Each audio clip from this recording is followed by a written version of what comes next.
Olá pessoal, tudo bem? Deixa eu marcar aqui. Vamos para a nossa quarta e última aula, não é? Com os principais pontos aqui para todos. Muito bacana.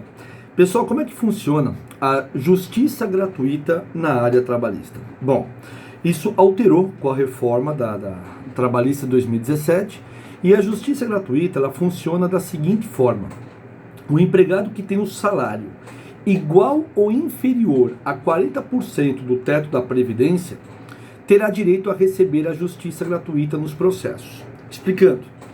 Então, pegando aqui o teto da Previdência, arredondando, tá? R$6.000. É um pouquinho mais, mas para deixar claro, 6.000. É o teto que é pago pelo INSS a todos. 40% desse valor, em torno de 2.400. Então, quem recebe, pessoal, de 2.400 de salário para menos, terá direito ao benefício da justiça gratuita. Mas a grande dica da prova é a seguinte: são R$2.400 de salário. E você lembra a diferença de remuneração e salário, que nós já trabalhamos bastante aqui. Isso está, pessoal, no artigo 790, parágrafo 3º. Tá? Dá uma olhadinha depois, que realmente é muito importante. Dica importante: a quem é concedido o benefício da justiça gratuita, pessoal? O artigo 790, parágrafo 4º, determina o que para nós? Que é concedido o benefício da gratuidade da justiça quem comprovar a insuficiência de recursos. Ou seja, quem não tem condições de pagar custas no processo. Então aqui ficou aberto. Então veja que a justiça gratuita, ela pode ser deferida para o empregado e também para o empregador. Não é só para o empregado não. Tá bom? Então cuidado com essa pegadinha também no ar aqui. Quem é isento do pagamento das custas, pessoal? Quem que é isento do pagamento das custas? Gente, são isentos do pagamento das custas, além daqueles que já são beneficiários da gratuidade da justiça, a União, os estados, o Distrito Federal e também os respectivos municípios, tá bom? Também autarquias, fundações públicas entram nesta isenção. E o Ministério Público também deve ser isento. Mas lembrando, gente, eu disse isenção. Você lembra das aulas de tributário, a diferença de imunidade e isenção? Isenção, quem que lhe concede? É a lei infraconstitucional. Perfeito? E a imunidade é a Constituição. Então a CLT, por ser uma lei infraconstitucional, ou seja, abaixo da Carta Magna da Constituição, é óbvio que ela só pode isentar e não dar imunidade. Tá? Isso é importante para todos vocês. Importante ressaltar o seguinte: a isenção de pagamento de custas alcança aquelas entidades de fiscalização, aquelas entidades profissionais como a OAB? Não, gente. O artigo 790-A deixa isso claro. Não é possível a isenção ser aplicada a estes órgãos, tá claro? Então, OAB, CREA, Cresce, CRM, CRO, perfeito? Não tem benefício da gratuidade da Justiça 790-A, A maiúsculo, tá? Bom, outra dica: quem deverá pagar o honorário pericial, né? 790-B. Quem paga o perito, pessoal? O perito sempre é pago pela parte sucumbente. Quem é a parte sucumbente? É aquela que perdeu um processo. É aquela que perde um processo que deverá pagar. Tá certo, senhores? Deixa eu ver aqui os pontos mais importantes. É cabível agora, após a reforma trabalhista, ocorrer o parcelamento dos honorários periciais? Bom, gente, é o parágrafo 2º do artigo 790-B. Sim, o juiz ele pode parcelar o pagamento dos honorários periciais, tá? Pode sim, sem problema nenhum, tá? Isso fica a critério do juiz. A parte pede, falando que não tem condições de pagar, então pode ser feito esse pagamento. Agora uma questão muito clássica, gente, que foi matéria aí de muitas ações, muitos mandados de segurança. Pode o juiz exigir o pagamento prévio, né, trabalhista, de honorários periciais? A resposta é não. Artigo 790-B de bola, parágrafo 3º. não é possível, repito, não é possível o pagamento ou a antecipação de pagamento de honorário. Tudo bem? Então isso é claro. E se o juiz exigir mandado de segurança contra essa decisão? Muito bem.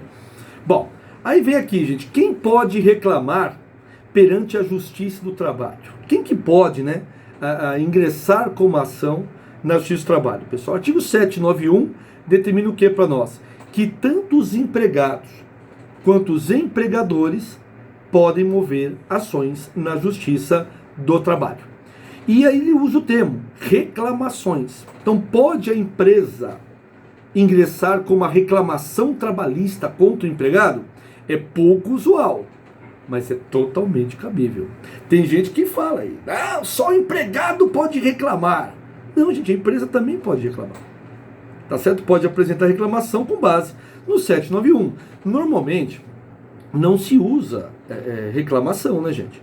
Se usa ação de cobrança, ação indenizatória, perfeito? Mas não a reclamação trabalhista. Mas é possível, totalmente plausível. Claro que a empresa não vai pedir direitos trabalhistas contra o empregado, vai pedir o 13º para o empregado pagar, ok? Mas pode pedir uma indenização por danos morais pelo simples fato daquele empregado ter agredido a empresa, né, nas redes sociais ou algo assim. Totalmente cabível, tá? Outra dica que fatal, gente. Artigo 791, parágrafo 3º, ok? É dispensável a procuração nos autos. Gente, falar isso para advogado que é da antiga, eles falam, da China, procuração é a primeira coisa que a gente faz. Eu também faço. Mas é totalmente dispensável na seara trabalhista, pessoal. Porque simplesmente constando em ata de audiência, né? Os dados do advogado, é totalmente cabível a dispensa da procuração, artigo 791, parágrafo 3º, tá? Vamos lá.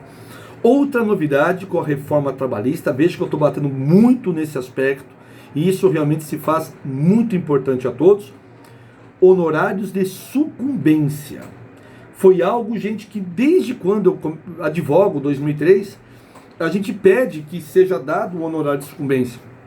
O que é o honorário de sucumbência?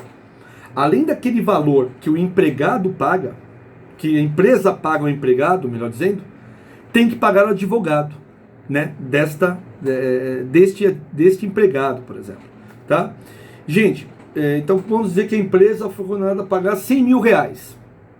Tem que pagar os 100 mil para o empregado e mais um valor para o advogado do empregado, que pode variar de 5% até 15% do valor da condenação. Aí depende da complexidade, da causa, enfim. Então, além do valor principal, a empresa paga ao empregado e ao seu advogado de 5% a 15% a mais, tá? Quem determina esse 5% a 15%? O juiz, é claro. Tá certo, senhores? Aí vem a pergunta clássica. Cabe honorário de sucumbência quando a ação é proposta contra a fazenda pública? Sim, artigo 791A, parágrafo 1º, totalmente cabível contra a administração pública. Tá bom? Totalmente cabível, sem dúvida nenhuma. Aí, gente, obviamente tem um rol que está no 791, em que o juiz vai se basear para calcular desses 5% até 15%, tá? Bom, olha só que perguntinha legal essa aqui que eu separei para vocês.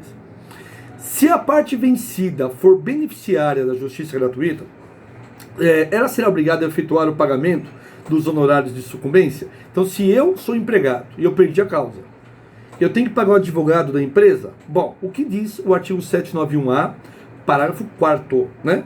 Vencido, ou seja, né, ganhou a outra parte, vencido o beneficiário de justiça gratuita, desde que não tenha obtido em juízo, ainda que em outro processo capaz, né, gente, de suportar as despesas, as obrigações decorrentes da sua sucumbência ficarão sob condição suspensiva de exigibilidade e somente poderão ser executadas se nos 2 anos subsequentes ao trânsito em julgado da decisão que a certificou, o credor demonstrar que deixou de existir a situação de insuficiência de recursos.